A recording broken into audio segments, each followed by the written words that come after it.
नमस्कार मंडळी, मी सुप्रिया शुभप्रिया मेजवानीमध्ये तुम्हा सगळ्यांचं खूप खूप खूप मनापासून स्वागत करते। काही दिवसापूर्वी की नाही आम्ही सर्वजण हॉटेलमध्ये जेवायला गेलेलो। तिथे गेल्यानंतर आहे ना, तिथे मी एक पदार्थ खाल्ला आणि त्या पदार्थाच्या प्रेमातच पडले आणि ते म्हणजे रोटी। रोटी की आपण हॉटेलला गेल्यावर खातोच ना, तर ती रोटी पण ती वेगळी होती। ती काय होती तर व्हीट रोटी म्हणजे गव्हाची रोटी होती, पण ती इतकी अप्रतिम होती। म्हणजे ह्या आधी सुद्धा मी गव्हाची रोटी बऱ्याच वेळा खाल्लेली आहे बाहेर गेल्यावर, पण त्या दिवशी खाल्ली ना ती अगदी तोंडात टाकताच विरघळत होती, पातळ आणि जबरदस्तच होती। म्हणजे अगदी मी प्रेमातच पडले त्या रोटीच्या आणि मग ठरवलं की आपण ही अशा पद्धतीने बनवून बघूयात।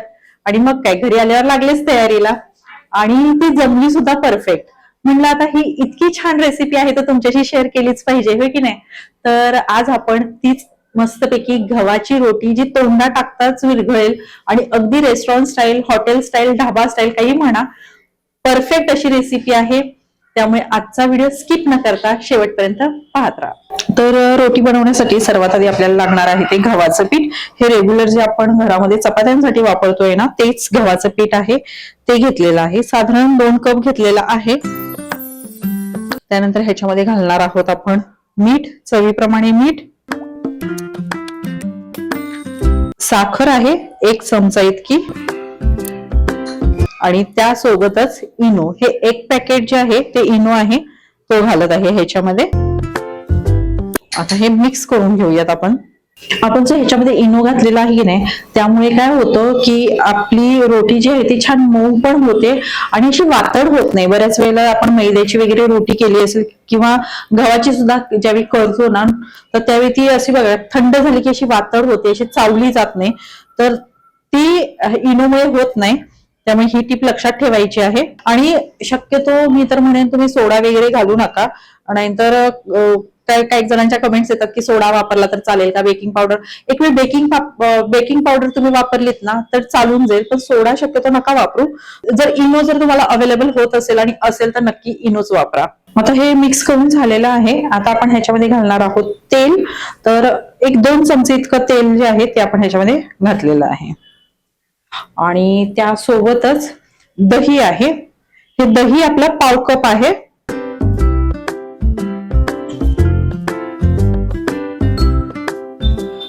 मिक्स करून घेऊयात। आणि रोटीसाठी ज्यावेळी आपण पीठ भिजवतो किंवा कणिक मळतो ना, त्यावेळी शक्यतो हाताचा वापर करायचा। कुठे विस्क वगैरे तुम्ही वापरू नका।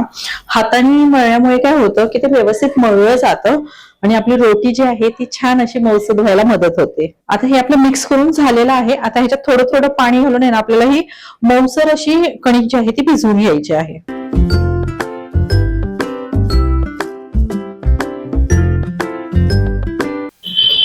गरजेनुसार थोडं थोडं पाणी घालूनच आपल्याला हे मळायचं आहे। तर आपली ही कणिक जी आहे ती मळून झालेली आहे आणि तुम्ही पाहू शकता ही इतपत अशी सॉफ्ट आहे। आता ना आपल्याला ह्याला थोडंसं तेल लावून घ्यायचंय। अगदी छोटा चमचाभर इतकं तेल घ्यायचं आणि ह्या कणकीला व्यवस्थित लावून घ्यायचं आहे। अशा पद्धतीने आपण कणकीला सगळं तेल व्यवस्थित लावून घेतलेलं आहे।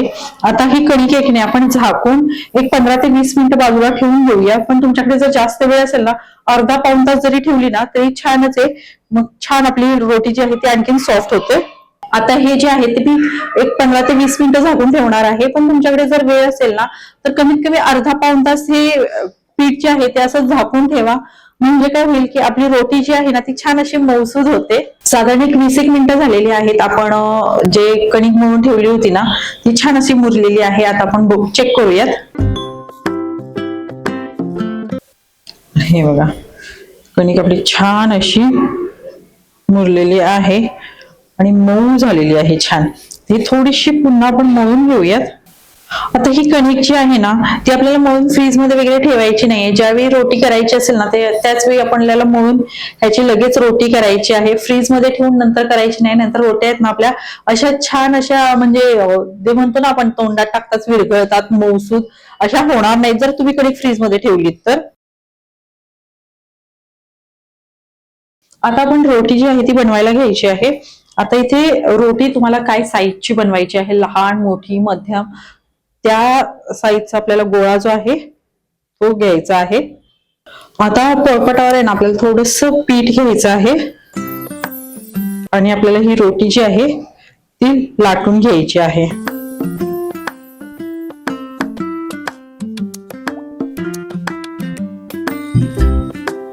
आणि ही लाटताना ना आपल्याला एकदम पातळ ही लाटायची नाही आणि एकदम जाड ही लाटायची नाही.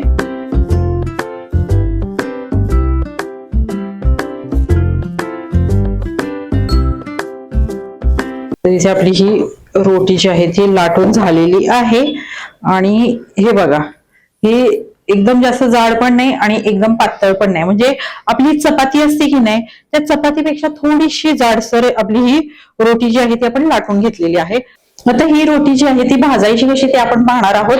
आता इथे आपली ही रोटी आपण कुठल्याही तंदूरमध्ये किंवा ओव्हन मध्ये आपण भाजून घेणार नाही, तर ती आपण गॅसवरच भाजणार आहोत. तरी त्याची चव आहे ना, ती परफेक्ट तंदूरमध्ये भाजल्यावर जशी चव लागते ना तशीच येणार आहे. ती कशी भाजायची चला पाहूयात. ह्याला आहे ना थोडस आपल्याला पाणी लावायचं आहे, अगदी जास्त नाही, अगदी थोडस पाणी लावायचं आहे.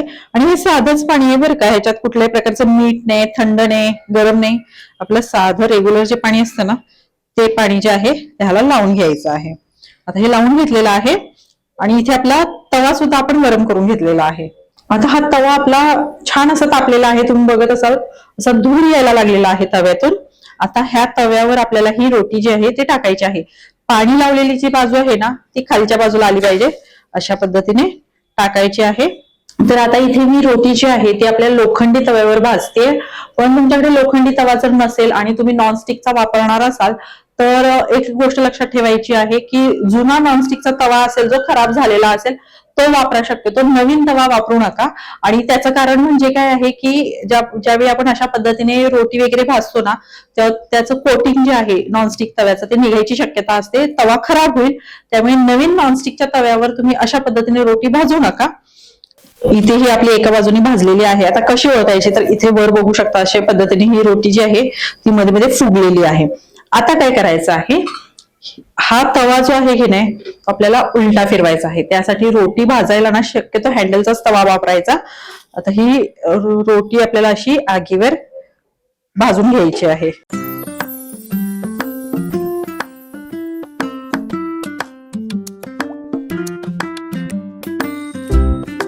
अशी सर्व बाजूनी आपल्याला ही भाजून घ्यायची आहे.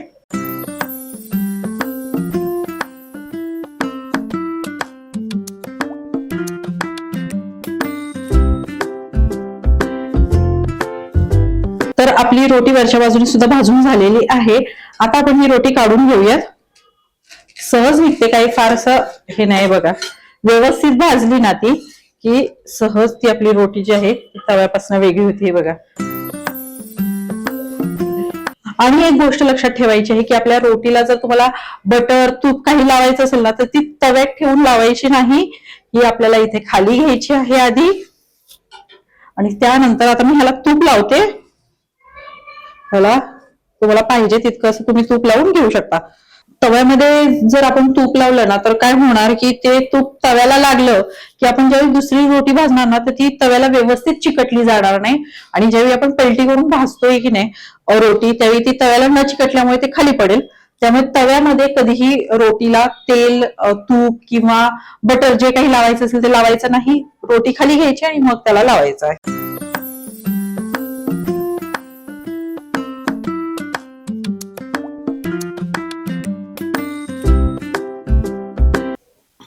तर अशाच पद्धतीने आपण सर्व रोट्या ज्या आहेत ते बनवून घेऊयात. तर इथे आपल्या सर्व गव्हाच्या रोट्या ज्या आहेत त्या बनवून तयार आहेत आणि त्यातली एक रोटी आहे ना मी तुम्हाला तोडून दाखवते की ती कशा पद्धतीची झालेली आहे ते. तर इथे पाहू शकता आपल्या रोट्या तयार आहेत आणि ही जी आहे ह्याला मी तूप लावलेलं नाहीये आणि ह्या बाकीच्या ज्या आहेत त्याला तूप लावून घेतलेलं आहे. आता मी तुम्हाला दोन्ही रोट्या ज्या आहेत त्या तोडून दाखवते. हे बघा, ही तूप नाही लावले तरी किती मौसूद आपली रोटी आहे, कुठेही वातड नाही, हे नाही, काही नाही बघा. आणि अगदी तोंडात टाकताच विरघळते असली रोटी ही बघा. म्हणजे तुम्ही तूप बटर न लावता जरी नुसती अशी खायची म्हणली ना तरी खाऊ शकता. इतकी छान ही रोटी बनवून तयार होते. आता ही तूप लावलेली सुद्धा तुम्हाला मी दाखवते.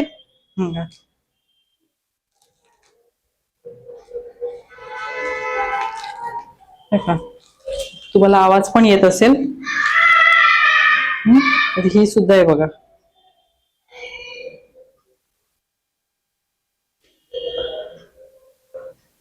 रोटी आहे ती जर तुम्ही आपल्या पद्धतीने घरी बनवून पाहिलीत ना, की तुम्हाला विश्वासच बसणार नाही की ती आपण घरी बनवलेली आहे.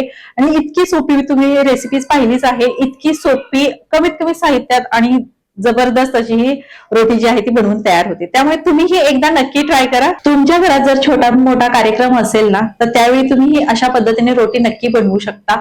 त्यासोबतच जर घरी पाहुणे येणार असतील तर त्यावेळी सुद्धा काहीतरी वेगळा मेनू म्हणजे चपाती पुरी ह्यापेक्षा वेगळा मेनू म्हणून तुम्ही ही गव्हाची रोटी जी आहे ती नक्की ट्राय करू शकता. तर तुम्हाला आपली ही आजची रेसिपी कशी वाटली हे कमेंट करून नक्की सांगा. आवडली असेल तर लाईक करा, शेअर करा. चॅनलवर नवीन असाल, चॅनलला सबस्क्राईब केलं नसेल तर नक्की सबस्क्राईब करा. त्यासोबतच तुम्हाला आपल्या चॅनलवर आणखीन कोणत्या रेसिपीज बघायला आवडतील हे सुद्धा कमेंट करून सांगा, जेणेकरून मी ते तुम्हाला दाखवण्याचा प्रयत्न करीन. वेळात वेळ काढून तुम्ही आजची रेसिपी पाहिली त्याबद्दल धन्यवाद. पुन्हा भेटूयात अशाच एखाद्या छानशा रेसिपी सोबत. तोपर्यंत बाय बाय.